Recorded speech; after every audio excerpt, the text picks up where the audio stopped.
প্রভাব কমানোর জন্য প্রতিনিয়ত তার কার্যক্রম পরিচালনা করে আসছে।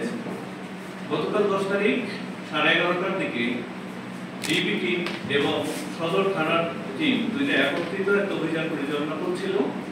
খানপুর থেকে বাইপাস আসার পথে করিবিলা নামক একটা স্থানে অটো চেক করাকালীন সময়ে দুই ব্যক্তিকে অনলাইন জুয়ার সাথে জড়িত এরকম দুই ব্যক্তিকে গ্রেফতার করা হয়। সেই দুইজন ব্যক্তির নাম হলো মোহাম্মদ মুর্শিদ আলম লিপু, আরেকজন হলো মোহাম্মদ মুসাইদ আলম। এই দুইজন ব্যক্তিকে পাওয়া যায় এবং তাদের সাথে দেখা যায় যে তারা অনলাইন সাইট পরিচালনা করছে এবং তার সাথে দেখা যায় তাদের অনেকগুলো মোবাইল, 14টা মোবাইল এবং 3টা ল্যাপটপ তাদের সাথে পাওয়া যায়।